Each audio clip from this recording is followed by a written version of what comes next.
What's up, guys? Welcome back to the Nerd Militia, and today we are talking Shazam. Shazam! Gentlemen! You have bullet immunity! I'm bulletproof. You're dead.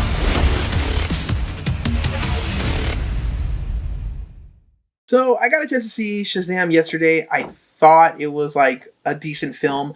Out of the Captain Marvel films, Shazam was the better one, I think. I'm sure you guys will like it when you guys go and see it. Before we go any further, guys, why don't you go ahead and hit that subscribe button, hit that notification bell, give this video a like, and then we'll jump right in. So, just so you know, guys, this is going to be a spoiler review. So, if you don't want to hear any spoilers, watch the movie first, and then come back and check out this video, okay? If you're on the fence about it and you want to check it out, come on in. So first off, we're going to talk about the acting was great. I mean, like, I was able to, like, feel for the characters. They did a really good job of establishing, like, everybody's personalities, to which, like, later on, where something really big happens, like, it actually works out. And so we'll touch on that, but I thought that was really awesome. It was really good. What short amount of time they had, they did a good job. Angel Asher, Zachary Levi as Billy Batson, and Shazam were amazing. I totally believed in their characters. Asher Angel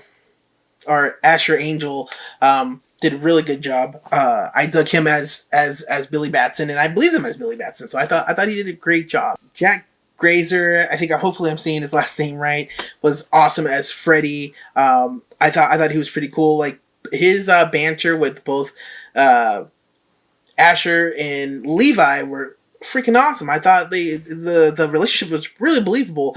I'm actually looking forward to, and hopefully if they connect this world or keep going with it, to see how that relationship blossoms, man. It was really cool. I really got the sense of a family really fast between the younger characters, the adopted siblings, if you will. So I thought that was pretty cool. I wish it was more of I don't know, character growth, or more put into like the parents, the adults. But I get it. This is an adventure with children, so who the adults are don't really matter. I said really twice. In this movie, so it's not a big deal. It's not that big of a deal. Mark Strong, who plays the villain in this film, I mean, he just plays a great villain no matter what. He's always a villain, it feels like. But he just plays a great villain. This film does really good because of who he is. Like, him playing the villain there couldn't have been a better person. It's really good. I mean, like, he comes off as, like, serious and somebody you don't want to fuck with, you know what I mean? So I thought that was awesome. So like I said, I did enjoy this movie. This movie is the better Captain Marvel movie. But the tone for me was just all over the place. Now, like, I would be more, and I feel like, I feel bad bringing this up, and I feel like I shouldn't really bring it up, but I have to bring it up because this is how I felt. If this movie was maybe, like, marketed as, like, the new PG-13 or the new old PG-13, I feel like I wouldn't even bring this up. This wouldn't be a big deal. But, and I'll explain to you what I mean by, like, old PG-13 is, like, if you go back to the 80s and look up PG-13 films, like, they were pretty much our films, like, you know what I mean? Like, Poltergeist is a PG-13 film, like, to put this in perspective. And that's what Shazam was. Like, it was that PG-13.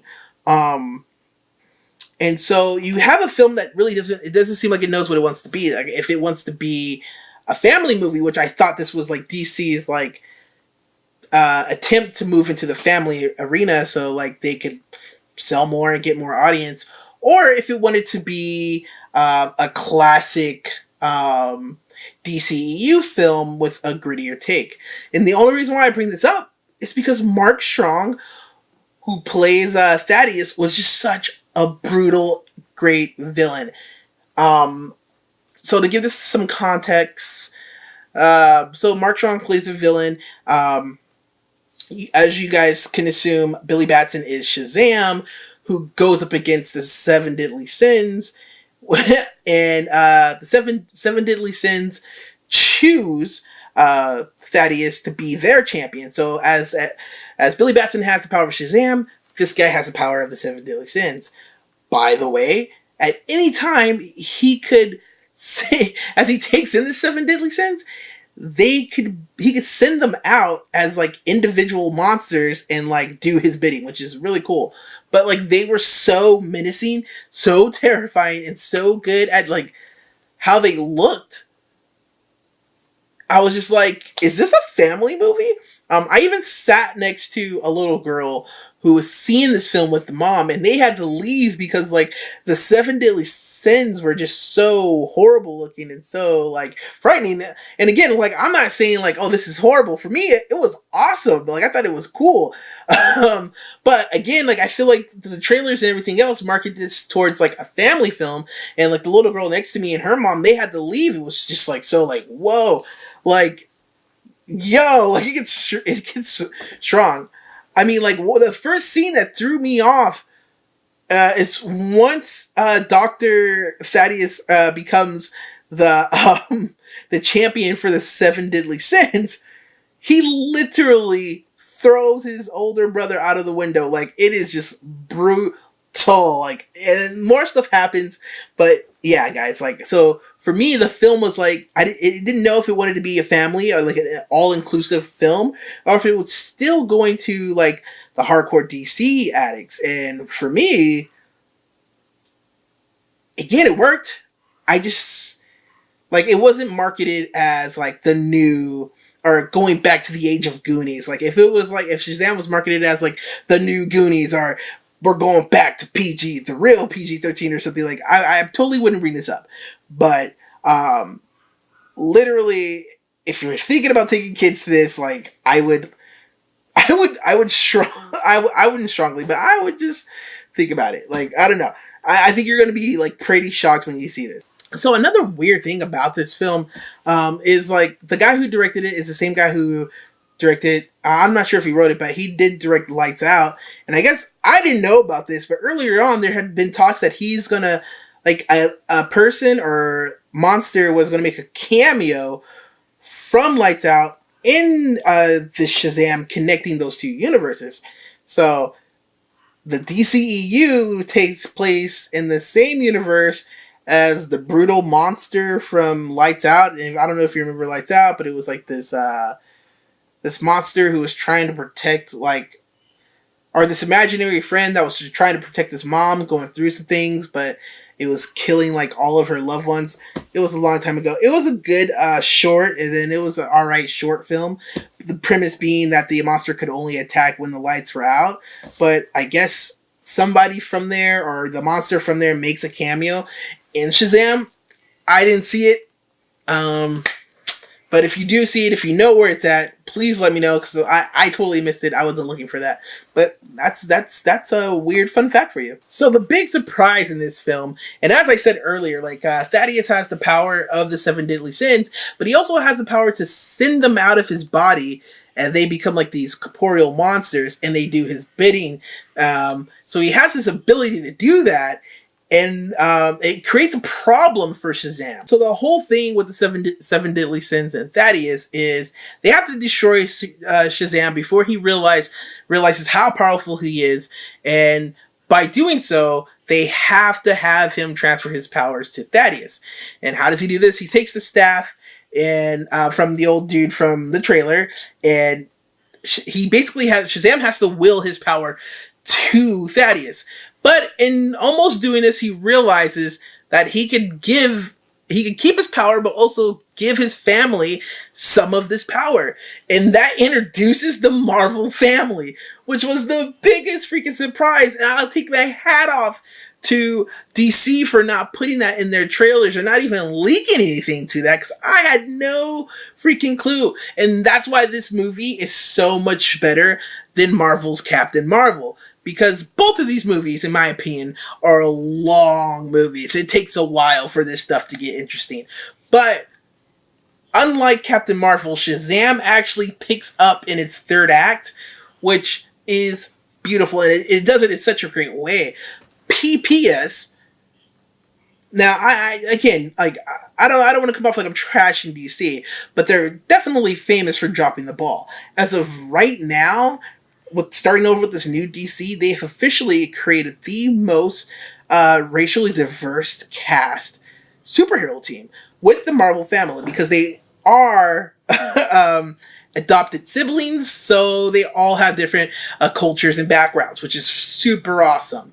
But yeah, the Marvel family makes their appearance, and that is so fucking awesome. Like, that's why I love this film at the end, because, like, it wasn't for nothing. Like, I remember seeing Captain Marvel, and, like, I was just like, oh, okay, this is kind of like the placeholder for Endgame, you know what I mean? Like, this is just gonna satisfy me until Endgame gets here. But with Shazam, like, I was like, oh, okay, they're actually doing something. And I kind of dig it that, like, I know I gave them shit about not knowing the tone they want to go in if they're going to do this hard PG-13, but if they continue that trend and change what PG-13 is, like, that'd be awesome. Like, I would be game for it, and especially with this. And let me tell you, like, Adam Brody and Megan Good both are in this film as Shazam powers, as one of the Marvel family, as, like, the adoptive siblings. As they get bigger, as Billy Batson does, they become these superheroes, and the people that reflect the superhero avatars are Megan Good and Adam Brody, which is fucking amazing. Like, I totally didn't expect that. So I think that was awesome, and that definitely paid off. I hope they have the same energy going into the sequel. So moving forward with this film, like, I don't know what they're gonna do. Like, the sucky part is the after credit scene does have Superman, kind of. So I don't know if you guys remember, but when they were discussing Shazam, I guess Shazam was supposed to be Henry Cavill's last Superman appearance. Now, my personal feeling, and my screen went out, my personal feeling about this is recast the guy. We're already recasting Batman, recast Henry Cavill.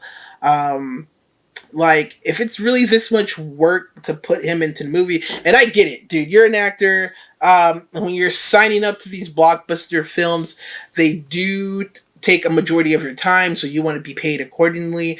Superman, to me, is, like, one of my favorite characters, so I do want the person to play him to, like, really, really, really care. I think, like, Warner Brothers, I think there's both a not caring in both parties. I don't think Henry Cavill cares for the character.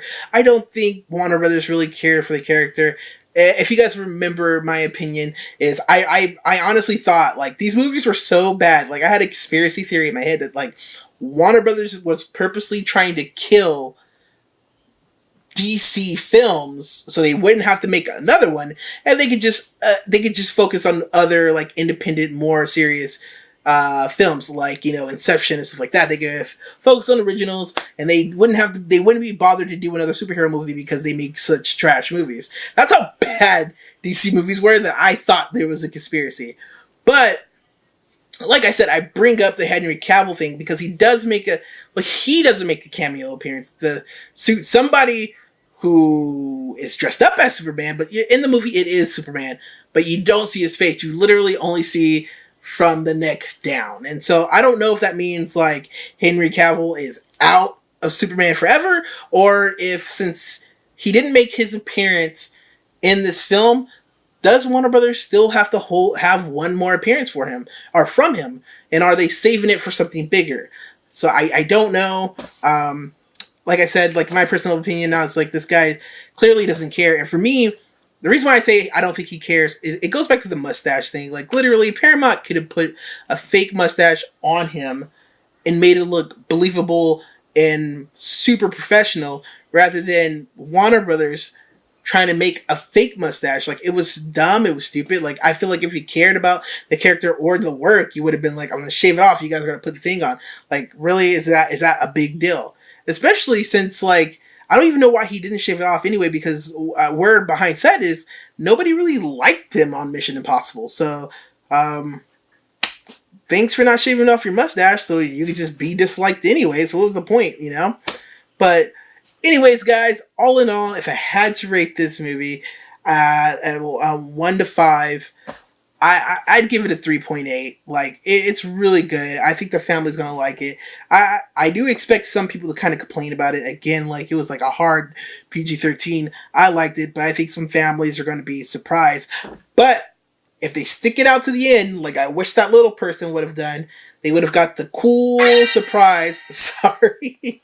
They would have got the cool surprise of the little kids that were part of the adopted siblings becoming superheroes, which is so awesome. A lot of little kids would love that, and so that's why I think this is going to sell once it's out for the rest of you guys.